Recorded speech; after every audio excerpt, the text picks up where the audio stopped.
Votre invité aujourd'hui dans la grande interview en direct sur Boursorama, c'est Olivier Dussopt. Bonjour. Bonjour. Merci d'être là avec nous, secrétaire d'État en charge de la fonction publique. On en parlait juste avant avec l'OFCE. Les seniors de plus de 70 ans ne seront plus exonérés de cotisations patronales lorsqu'ils emploient un salarié, une aide à domicile. Est-ce que le gouvernement mène une politique anti-vieux? Certainement pas, et il faut être très très précis sur la formulation de la question. Sur les emplois à domicile, il existe des systèmes d'exonération. Une exonération de 2 € de cotisation sociale par heure travaillée, quel que soit l'âge. Une exonération par un crédit d'impôt. Et c'est ce gouvernement qui a transformé une déduction d'impôt en crédit d'impôt. Et c'est important parce que ça veut dire, en passant au crédit d'impôt, que ça profite à tous les ménages, qu'ils payent un impôt ou qu'ils n'en payent pas. Mais ce qui n'était pas le cas auparavant. Il est quand même prévu de supprimer les cotisations patronales. Il existe une mesure aujourd'hui, depuis 1987, qui fait que lorsqu'un particulier a plus de 70 ans, il bénéficie des mêmes exonérations que tout le monde, il va continuer à en bénéficier, mais ces exonérations étaient portées à la totalité des cotisations patronales. Ce que le gouvernement propose, au travers des projets de loi de finances que nous allons examiner en fin de semaine, c'est de faire en sorte que les seniors, pour reprendre ce terme, soient intégrés au droit commun. Ils continueront à bénéficier du crédit d'impôt, ils continueront à bénéficier de l'exonération. Quand même, Olivier Dussopt, une aide fiscale. Vous leur supprimez une aide fiscale, il faut le dire. Vous l'assumez d'ailleurs. Vous assumez de supprimer cette aide fiscale. Sauf pour ceux qui ont un handicap ou qui sont en dépendance, qui sont pris à 100%. Ça, c'est un point aussi important à préciser. Et l'argent qui va être ainsi économisé, combien d'ailleurs? Entre 115 et 120 millions d'euros, loin des 300 millions d'euros que j'ai pu lire ce matin dans la presse, parce que ces estimations ne tiennent pas compte justement du crédit d'impôt sur cette dépense, avec un effet évidemment atténuant. Vous demandez un effort aux plus de 70 ans. Nous disons, vous l'assumez, demander un effort. Nous demandons avec cette disposition un effort aux usagers de plus de 70 ans qui ne sont ni dans la dépendance, ni atteints d'un handicap, pour flécher cette économie sur une meilleure prise en charge de ceux qui sont dépendants et améliorer la prise en charge des dépendants. Vu le tollé quand cette mesure suscite, on peut imaginer le gouvernement revoir sa copie ou c'est net et définitif, ça ne bougera plus? C'est dans le projet de loi de finances et nous aurons l'occasion, avec Muriel Pénicaud notamment, de préciser cela en fin de semaine. Mais vous comprenez que ça puisse susciter quand même la colère des familles, cette décision, parce qu'il y a eu la désindexation, encore une fois, des pensions, il y a la non-compensation de la CSG, même si le gouvernement est revenu un petit peu en arrière et a revu sa copie aussi. Temporaire pour la question de la désindexation, tout le monde a noté que le président de la République s'était engagé, c'est un engagement qui sera tenu, à réindexer les pensions inférieures à 2 000 € dès le prochain budget et réindexer toutes les pensions au budget suivant. Vous consentez, vous comprenez qu'un effort comme est demandé? À chaque fois que nous mettons en place une mesure d'économie, cela suscite des discussions, des débats, c'est légitime. Ça fait partie d'ailleurs des difficultés que nous pouvons rencontrer, puisque je crois que tout le monde s'accorde sur la nécessité de baisser la dépense publique, de baisser les prélèvements obligatoires. C'est plus compliqué quand on passe à la mesure d'économie. 100 millions d'euros d'économie, ça vaut le coup politiquement, vous trouvez? 100 millions, plus 100 millions, plus 100 millions, c'est aussi l'équation budgétaire que nous devons Mais est-ce que vous ne craignez pas que, encore une fois, ces 5 milliards d'euros attendus de baisse d'impôt sur le revenu, prévus dans ce projet de budget 2020, ne soient pas éclipsés, encore une fois, altérés? Un peu plus de 5 milliards. 5 milliards en baisse d'impôt sur le revenu. Sur le revenu, nous allons continuer à baisser la taxe d'habitation. Nous allons continuer à défiscaliser les heures supplémentaires.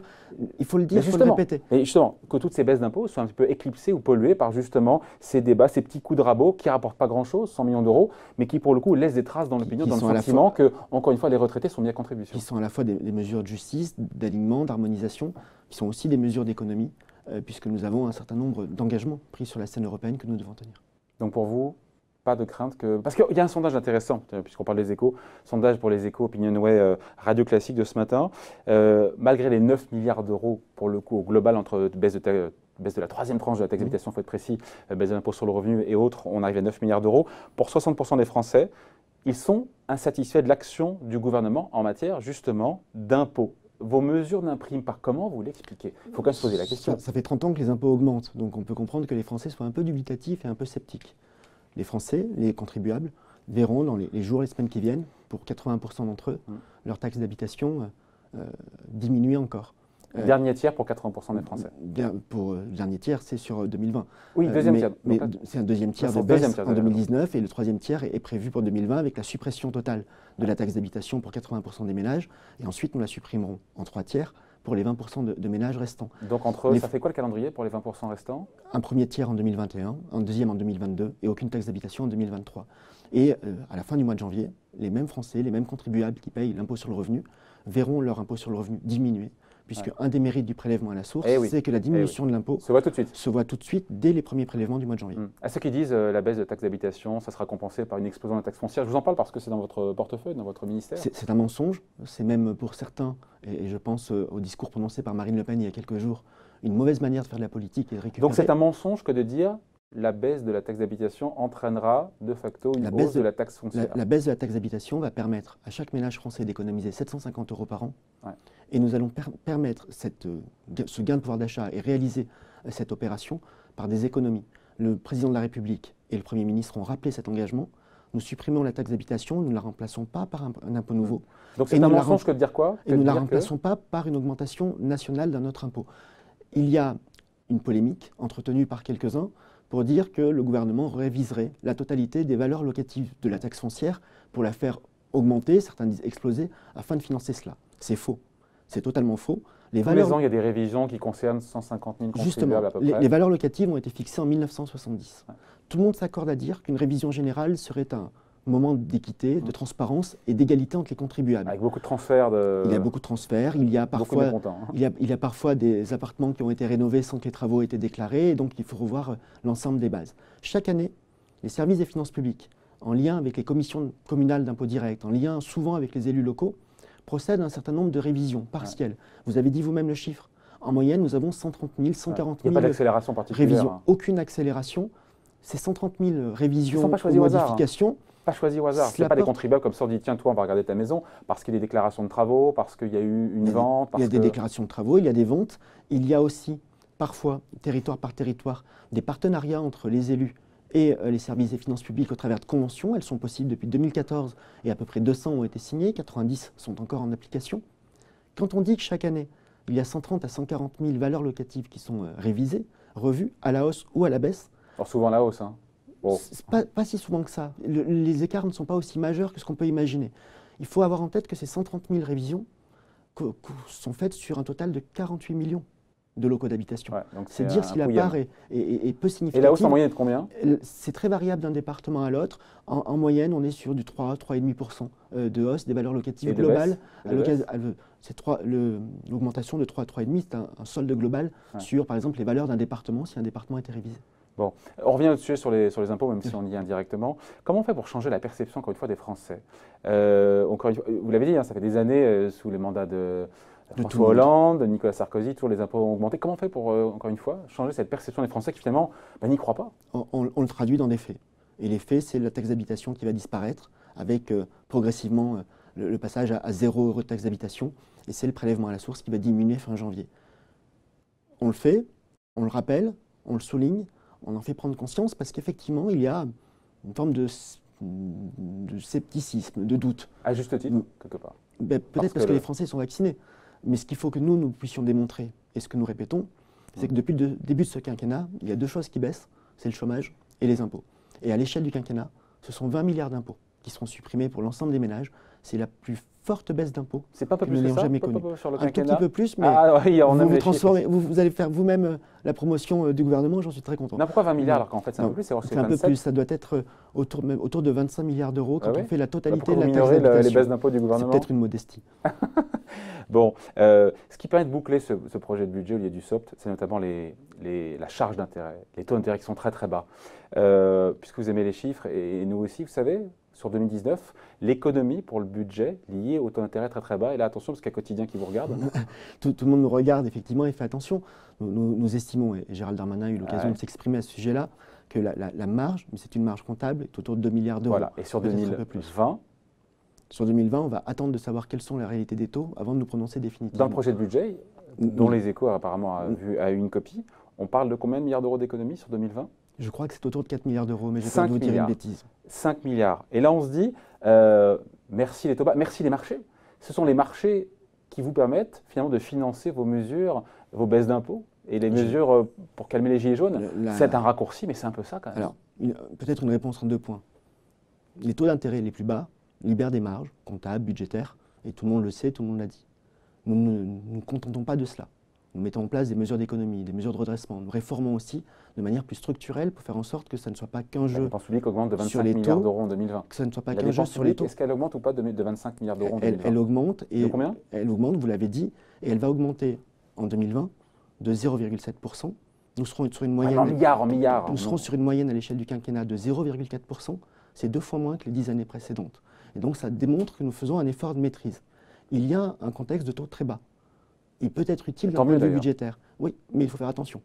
Attention, parce que même quand on emprunte avec des taux bas, c'est une dette qu'il faut rembourser. Et il faut faire attention à un deuxième aspect, c'est que si les taux sont bas, c'est aussi lié à un contexte d'activité économique ou de ralentissement de la croissance à l'échelle mondiale, et que ça peut être aussi significatif, en tout cas le signe avant-coureur, d'une croissance qui aurait un peu plus de mal. Et qui dit un peu plus de mal sur la croissance, dit moins de recettes. Donc ne nous laissons pas endormir par le fait que les taux soient bas et que ponctuellement, ça puisse apporter une bouffée d'oxygène. Ça peut revenir effectivement sur des recettes fiscales qui elles-mêmes seraient rabotées. On parle évidemment, il nous reste quelques instants, Olivier Dussopt, pour parler de la retraite. La CGT qui se mobilise aujourd'hui contre la réforme. 5 syndicats de la RATP se préparent à une grève illimitée à partir du 5 décembre. Votre collègue au gouvernement, qu'on a reçu il y a très peu de temps, Agnès Buzyn, ministre de la Santé, dit c'est un peu abusé de la part des syndicats de la RATP. C'est votre sentiment aussi que c'est un peu abusé? Je pense qu'il y a 2 raisons pour cela et qui m'amènent à partager le sentiment d'Agnès Buzyn. Parce que les négociations n'ont pas encore commencé, c'est ça? La première, c'est que les négociations n'ont pas commencé et que le Premier ministre a rappelé, il y a quelques jours, quel était le calendrier. D'abord, la définition d'un régime universel, ce que j'appelle la maison commune, ce vers quoi nous devons tous aller. La définition des principes de la transition, de la durée de la transition. Et ensuite, il a dit qu'il faudrait faire un travail pour chacun des 42 régimes, de manière à définir la trajectoire et la transition de chacun. Donc prenons le temps et peut-être que l'on peut rentrer dans la discussion avant de mettre en place des mouvements qui sont extrêmement bloquants, qui perturbent l'activité et qui perturbent le quotidien des Franciliens en l'occurrence. La deuxième raison, c'est que nous savons qu'au niveau de la RATP, il y a un énorme travail à faire parce que c'est un régime qui aujourd'hui est structurellement déficitaire. Il faut avoir en tête que... Qui est lié aussi à la démographie. C'est lié à la démographie et au système tel qu'il est mis en place. Aujourd'hui, le total des cotisations payées par les agents de la RATP ne représente que 41% du total des pensions versées. Et le reste est financé par une subvention d'État. Et donc, évidemment, ça n'est pas tenable dans le temps. Évidemment, c'est lié à des problèmes démographiques. Et dans ce cas-là, la perspective d'un régime universel a aussi un intérêt, parce que ça démontre que la solidarité est plus facile sur une assiette plus large que sur une population. Oui, les professions libérales, on les a vues dans la rue, on a vu des blouses blanches, les avocats qui n'ont pas envie. Autant de réponses qu'il faut apporter. Qui ont des caisses, encore une fois, qui sont excédentaires, en milliards, en dizaines de milliards, qui n'ont pas envie, qu'eux ont fait des efforts, qui n'ont pas envie qu'on vienne puiser dans leur cassette. Et peut-être qu'eux bénéficient aussi d'une démographie particulièrement avantageuse, c'est que cette démographie peut aussi changer. Ça, personne n'est capable de véritablement l'anticiper. Et donc, je le répète, un système universel, c'est aussi une solidarité mieux établie, parce que sur une assiette beaucoup plus large. On a reçu la semaine dernière à la fois le patron de Force ouvrière, Yves Verrier, et Philippe Martinez de la CGT. Leur argument, c'est qu'il n'y a pas d'urgence à faire cette réforme des retraites. Ils ont du mal à comprendre que, alors que le corps, encore une fois, qui est là pour estimer les besoins de financement, a dit tout et son contraire. Et globalement, on voit qu'il n'y a pas de gros besoins de financement à horizon 2025. On est sur quelques milliards. On va attendre de voir les nouvelles prévisions. En quoi il y a urgence de faire cette réforme? Quelques milliards, vous l'avez dit, et ça n'est pas rien. Et nous souhaitons que le système soit équilibré. Ça n'est pas rien. Ça n'est pas rien, et loin s'en faut. Et c'est parce qu'on considère que 6 ou 9 milliards ne représentent pas grand-chose qu'on est dans une situation avec la dette publique qu'on peut avoir aujourd'hui. Pourquoi est-ce qu'il y a urgence et pourquoi est-ce qu'il y a urgence politique à nos yeux de faire cette réforme? D'abord parce que ce n'est pas forcément ce qu'on appelle une réforme, c'est la construction d'un nouveau modèle de retraite et d'un nouveau modèle de solidarité intergénérationnelle. Oui, mais le système actuel, il fonctionne à peu près bien, il faut le réformer, mais il ne faut pas tout le balancer comme ça. Jusqu'à présent, tous les gouvernements qui se sont succédés ont tous fait 1 voire 2 réformes du système des retraites, toujours de manière paramétrique. Nous, ce que nous voulons, c'est construire un nouveau système qui soit plus viable, qui soit équilibré, qui soit durable. Sauf qu'on n'a toujours pas compris à quel âge on partira, et c'est vrai avec quelle pension, avec un système de points qui a montré, parce qu'il existe dans le cadre des retraites complémentaires, que la valeur du point pouvait baisser.